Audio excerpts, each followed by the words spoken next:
तो आज हम कुछ क्वेश्चंस लगाने वाले हैं। पहला जो क्वेश्चन है वो है मैच सबसेलुलर ऑर्गेनेल्स। इसमें हमें एक तरफ एक कॉलम में हमें दिए हैं ऑर्गेनेल्स के नाम और दूसरी तरफ दिए हुए हैं जिनसे हमें मैच कराना है, जिसमें कि वो किस तरह से मेम्ब्रेन है या किस तरीके से उनका ओरिजिनेशन हुआ है। तो mitochondria, chloroplast, nucleus, endoplasm reticulum. ठीक है, तो इन सब में एक चीज हम इजीली मिला सकते हैं, वो है एंडोप्लाज्म रेटिकुलम। वो क्या होता है? Single membrane. हम पिछले वाले क्वेश्चंस में भी इसके बारे में बता चुके हैं। तो हमने फटाफट क्या किया, एंडोप्लाज्म रेटिकुलम को बिना कुछ सोचे समझे सिंगल मेम्ब्रेन लगा दिया। अब आता है डबल मेम्ब्रेन। तो ये तीनों ही जो ऑर्गेनेल्स हैं हमारे, वो कैसे हैं? डबल मेम्ब्रेन है। तो वो तो हो नहीं सकता पॉसिबल। अब हम क्या करेंगे, जो दोनों चीजें दी हुई है, मैटरनल इनहेरिटेंस और एंडोसिम्बायोटिक ओरिजिन, ये दोनों ही चीजें किससे रिलेटेड है? हमारी माइटोकॉन्ड्रिया, क्लोरोप्लास्ट से, बट न्यूक्लियस से नहीं। तो फटाफट हमने क्या, न्यूक्लियस को मैच कर दिया किससे? Double membrane structure. ठीक है, तो न्यूक्लियस जो होता है वो डबल मेम्ब्रेन होता है, क्लोरोप्लास्ट भी डबल मेम्ब्रेन होता है, माइटोकॉन्ड्रिया भी डबल मेम्ब्रेन होता है। बट एंडोप्लाज्म रेटिकुलम हमारा सिंगल मेम्ब्रेन होता है। हमने दोनों मैच करा दिए। अब बचता है हमारा क्लोरोप्लास्ट और माइटोकॉन्ड्रिया, जिस जिनमें से एक का मैटरनल इनहेरिटेंस होने वाला, एक का एंडोसिम्बायोटिक ओरिजिन। तो हम सबसे पहले उठाते हैं एंडोसिम्बायोटिक ओरिजिन वाली थ्योरी।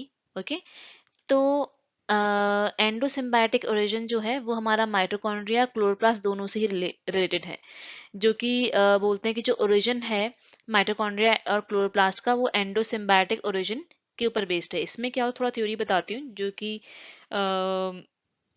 जो एनारोबिक और एरोबिक बैक्टीरिया होते हैं, तो ऐसा माना जाता है कि जो एनारोबिक बैक्टीरिया हैं उन्होंने एरोबिक बैक्टीरिया को एनगल्फ कर लिया था, कि ताकि जब ऑक्सीजन है इन्वायरमेंट में, तो उस केस में क्या होगा, एनारोबिक की सर्वाइवल के लिए जो एरोबिक बैक्टीरिया हैं, एनारोबिक बैक्टीरिया के अंदर वो ऑक्सीजन को यूटिलाइज कर लेंगे और एनारोबिक बैक्टीरिया ऑक्सीजन इन्वायरमेंट में आराम से सर्वाइव कर सकते हैं। तो this is the theory given about the mitochondria and chloroplast present in the organelle, कि किस तरीके से जो माइटोकॉन्ड्रिया और क्लोरोप्लास्ट होता है वो सेल्स के अंदर होते हैं। क्योंकि माइटोकॉन्ड्रिया, क्लोरोप्लास्ट, इनके पास खुद का जीनोम होता है, खुद का डीएनए होता है ना, और ये जो डीएनए होता है वो प्रोकैरियोट से मैच करता है, क्योंकि सर्कुलर, कोवलेंटली सर्कुलर होता है। और कुछ जीन्स माइटोकॉन्ड्रिया या क्लोरोप्लास्ट के कोड करते हैं खुद के फंक्शन के लिए। इसीलिए ये थ्योरी एंडोसिम्बायोटिक थ्योरी दी थी। अब बहुत मुश्किल है कैसे मैच कराया जाए, तो हम दूसरा देखते हैं, मैटरनल इनहेरिटेंस।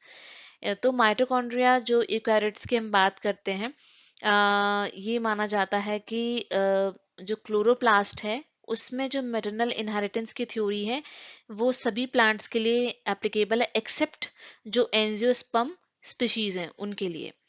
लेकिन माइटोकॉन्ड्रिया के लिए, जो हमारे ह्यूमन बींग्स और एनिमल्स में प्रेजेंट होता है, उसके लिए क्या है, परफेक्टली इसको दिया गया है। ये बोला गया है कि जो मैटरनल इनहेरिटेंस है माइटोकॉन्ड्रिया का, यानी यूनी पेरेंटल इनहेरिटेंस होता है, ये जो ऑर्गेनल होता है वो हमें मदर से ही मिलता है। मींस जो ऑफस्प्रिंग होते हैं उनको माइटोकॉन्ड्रिया कहाँ से मिलता है? सिर्फ मदर से, पेरेंट से नहीं, वो फादर से नहीं आता है।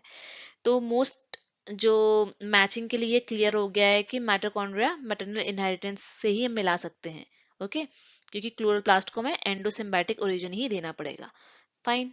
अगर नहीं समझ में आता है तो आप कमेंट करके पूछ सकते हैं। हमने क्या किया, माइटोकॉन्ड्रिया को मैच करा दिया मैटरनल इनहेरिटेंस जो ज्यादा स्पेसिफिक है, और क्लोरोप्लास्ट को हमने किससे मैच कराया? एंडोसिम्बायोटिक ओरिजिन से। जबकि एंडोसिम्बायोटिक ओरिजिन है माइटोकॉन्ड्रिया, क्लोरोप्लास्ट दोनों से ही मैच करता है। बट जो माइटोकॉन्ड्रिया है वो ज्यादा स्पेसिफिक हो जाएगा मैटरनल इनहेरिटेंस के लिए, इस वाले इसमें मैच द कॉलम में। समझ आया? नेक्स्ट क्वेश्चन की तरफ बढ़ते हैं। तो ये हमारा पहला क्वेश्चन हो गया है। आप चाहें तो बीच नीचे थोड़ी थ्योरी लिखी हुई है, आप वो पढ़ सकते हैं। नेक्स्ट क्वेश्चन की तरफ आते हैं। नेक्स्ट क्वेश्चन हमारा है, which one of the following is used as a pH indicator in animal cell culture. Animal cell culture जो मीडिया है, उसमें हम कौन सी डाई यूज करते हैं? ताकि हमें इतना पता है या नहीं पता है तो मैं बता देती हूँ। एनिमल सेल कल्चर मीडिया जो होता है वो पिंकिश कलर का दिखता है, उसका पीएच 7 के अराउंड होता है। ओके, तो अगर पीएच 7 होगा या 7.2 समथिंग अराउंड होता है, तो अगर उतना पीएच होगा तभी वो पिंकिश कलर का दिखेगा। अगर ये वो एसिडिक होने लगेगा तो उसका पिंक कलर धीरे धीरे लाइट होने लगता है। तो ऐसा हम क्यों करते हैं? हमें क्यों कोई डाई इसमें ऐड करनी पड़ती है एनिमल सेल कल्चर मीडिया में? क्योंकि जो एनिमल सेल लाइंस होती हैं वो एक पर्टिकुलर पीएच पे ही मीडिया में ग्रो कर सकती हैं, और जब वो ग्रो करती हैं तो कुछ मेटाबोलाइट्स जो होते हैं, कुछ प्रोडक्ट्स होते हैं, उनको रिलीज करते हैं मीडिया में, जिसकी वजह से क्या होता है, जो मीडिया होता है एसिडिक हो जाता है। तो वो हम कैसे पता लगाएंगे कि मीडिया एसिडिक हो रहा है कि नहीं हो रहा है?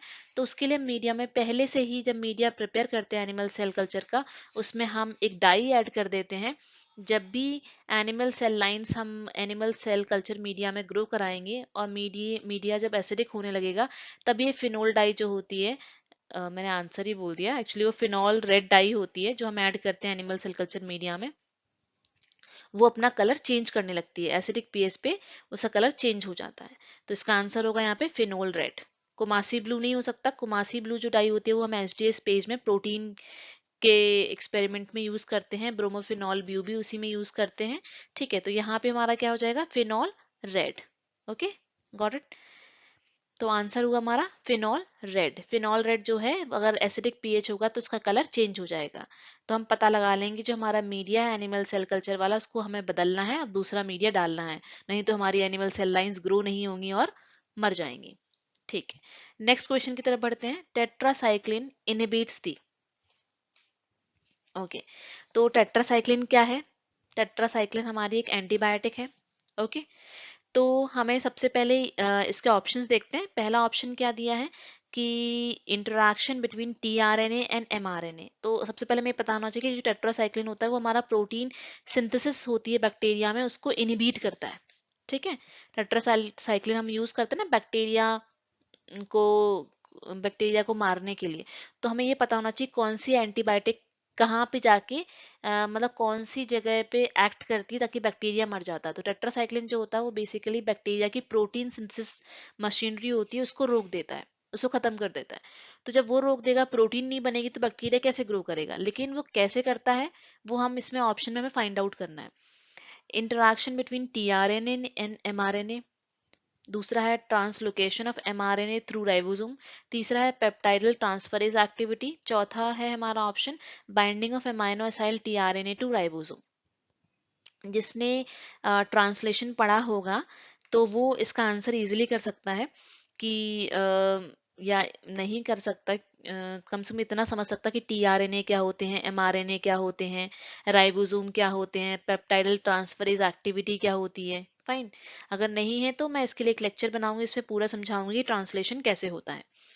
तो जो टेट्रासाइक्लिन होता है वो क्या करता है, 16 S R R N A means जो हमारी राइबोसोम है उसमें जो 16s rRNA होता है उससे बाइंड करता है। ये 16s rRNA जो है वो कहाँ प्रेजेंट होती है, राइबोसोम की दो यूनिट होती हैं। ठीक है, बैक्टीरिया में 70s और 30s। ठीक है, तो ये हमारा 50s और 30s होती है, 70s नहीं होती है। दो राइबोसोम की दो यूनिट होती हैं, 30s और 50s। तो जो 16s rRNA है वो हमारी 30s में प्रेजेंट होती है, जिससे हमारा टेट्रासाइक्लिन बाइंड करता है। और जब ये बाइंड 30s सब यूनिट से टेट्रासाइक्लिन बाइंड कर जाती है एंटीबायोटिक, तब ये क्या करती है कि अमाइनो असाइल टीआरएनए जो है उसकी जो बाइंडिंग होती है राइबोसोम से, उसको खत्म कर देती है। ठीक है, यानी अमाइनो असाइल टीआरएनए जो है वो राइबोसोम से बाइंड ही नहीं कर पाता। क्यों? क्योंकि हमारा टेट्रासाइक्लिन जाके पहले 30s सब यूनिट से लग जाता है, तो 30s सब यूनिट पे जगह ही नहीं बचती है, तो फिर अमाइनो असाइल टीआरएनए बाइंड नहीं कर पाएगा, जिस चक्कर में क्या होगा कि प्रोटीन सिंथेसिस रुक जाएगी। तो इसका आंसर हो जाएगा binding of amino acyl tRNA to ribosome. Okay, जो अमाइनो असाइल टीआरएनए जहां बाइंड करता है उसकी जगह कौन बाइंड कर जाता है, हमारा टेट्रासाइक्लिन। ओके, इसी चक्कर में क्या होता है, जो प्रोटीन सिंथेसिस मशीनरी होती है वो इनहिबिट हो जाती है। आइए हम नेक्स्ट क्वेश्चन की तरफ बढ़ते हैं। नेक्स्ट क्वेश्चन हमारा है, the schematic of a plasmid with a gap is one of the strand is shown below. यहाँ पे आपको प्लाज्मिड का पूरा फिगर दिखाया हुआ है, एक डायग्राम शो किया है, और ये प्लाज्मिड का फिगर है। इसमें आप देखिए एक स्ट्रैंड तो कम्प्लीटली बना हुआ है, दूसरा स्ट्रैंड जो है उसमें कुछ जो बेसिस हैं जो कॉम्प्लीमेंट्री इसके प्रेजेंट नहीं है। ठीक है। तो हम अगर इस प्लाज्मिड को पूरा कंप्लीटली बनाना हो तो हमें कौन कौन से एंजाइम की जरूरत पड़ेगी? जिसने रिकॉम्बिनेंट डीएनए टेक्नोलॉजी पढ़ी होगी, जेनेटिक्स पढ़ी होगी या क्लोनिंग जिसको आती होगी, पता होगा, उसके बारे में आंसर कर सकते हैं। हम क्वेश्चन पूरा पढ़ते हैं। Which of the following enzymes are required to fill the gap and generate a covalently close circular plasmid? हमें कोवलेंटली क्लोज सर्कुलर प्लाज्मिड बनाना है। जिसको भी मैंने थोड़ा बहुत आरएडी के बारे में बताया हो, रिकॉम्बिनेंट डीएनए टेक्नोलॉजी के बारे में और एंजाइम के फंक्शंस के बारे में बताया हो, वो कमेंट करके बता सकते हैं कि किस किस का क्या फंक्शन होता है। जैसे डीएनए लाइगेज क्या करता है, एल्कलाइन फॉस्फेटेज क्या करता है, डीएनए पॉलीमरेज क्या करता है, पॉलीन्यूक्लियोटाइड काइनेज क्या करता है। तो मैं थोड़ा जल्दी जल्दी बता देती हूँ। मैंने इवन यहाँ थ्योरी में लिख दिया है कि जो लाइगेज होते हैं फॉस्फोडाइस्टर बॉन्ड बनाते हैं, मतलब दो डीएनए के बीच में अगर निक है या दो बेस पेयर के बीच में दोनों बेस पेयर को जोड़ना है तो हम क्या करेंगे, डीएनए लाइगेज का यूज करते हैं। डीएनए लाइगेज क्या करते हैं, फॉस्फोडाइस्टर बॉन्ड बना देते हैं। एल्कलाइन फॉस्फेटेज क्या करते हैं, ये फॉस्फेट ग्रुप जो लगा होता है 5 प्राइम एंड पे, जैसे यहाँ पे 5 प्राइम एंड पे OH ग्रुप ही लगा है, लेकिन अगर यहाँ फॉस्फेट ग्रुप होता तो उसको रिमूव करने के लिए हम कौन सा एंजाइम यूज करते हैं, एल्कलाइन फॉस्फेटेज। अब मुझे इसके कॉम्प्लीमेंट्री न्यूक्लियोटाइड्स ऐड करने हैं, तो इसके लिए कौन सा एंजाइम यूज करेंगे, डीएनए पॉलीमरेज। डीएनए पॉलीमरेज क्या करेगा, आके हमारा यहाँ पे सी की जगह जी, जी की जगह सी, ए की जगह टी यहाँ लगा देगा। ठीक है, यहाँ पे टी आ जाएगा आपका, यहाँ पे आपका सी आ जाएगा और यहाँ आपका जी आ जाएगा। ठीक है। तो अब हम बात करते हैं कि पॉलीन्यूक्लियोटाइड काइनेज क्या करता है। काइनेज हमारा क्या करता है, फॉस्फेट ग्रुप ऐड करता है। Okay, add the phosphate to the 5 prime and.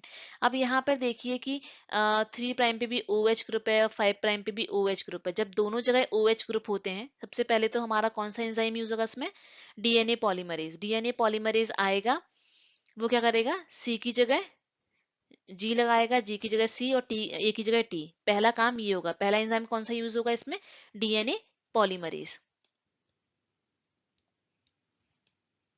ठीक है। दूसरा एंजाइम क्या होगा, अब हमने यहाँ पे ऐड कर दिए न्यूक्लियोटाइड्स, कॉम्प्लीमेंट्री स्ट्रैंड बन गया। दूसरा काम हमारा ये है कि ये जो यहाँ पे OH ग्रुप लगा हुआ है 5 प्राइम एंड पे, वो रिमूव करना पड़ेगा। उसको रिमूव कौन करेगा, हमारा alkaline phosphatase. Okay, sorry, alkaline phosphatase क्या, फॉस्फेट ग्रुप रिमूव करता है, तो ये एंजाइम नहीं यूज होगा। इसकी जगह कौन सा एंजाइम करेंगे हम, पॉलीन्यूक्लियोटाइड काइनेज। ये आएगा, ये फॉस्फेट ग्रुप ऐड कर देगा। ठीक है। नेक्स्ट क्या होगा, फॉस्फेट ग्रुप इस पे ऐड कर दिया है, फिर इसके बीच में हमें क्या बनाना पड़ेगा, बॉन्ड बनाना पड़ेगा। कौन सा, फॉस्फोडाइस्टर बॉन्ड, इधर भी और इधर भी, दोनों साइड। तो कौन करेगा ऐसा काम, ये डीएनए लाइगेज करेगा। ओके, तो हमें कौन कौन से एंजाइम की जरूरत पड़ेगी, डीएनए लाइगेज की, डीएनए पॉलीमरेज की और पॉलीन्यूक्लियोटाइड काइनेज की। ठीक है, इसमें हमें फॉस्फेट ग्रुप की, एल्कलाइन फॉस्फेट की जरूरत नहीं पड़ेगी। Okay, fine. आज के लिए यही इतना ही क्वेश्चंस।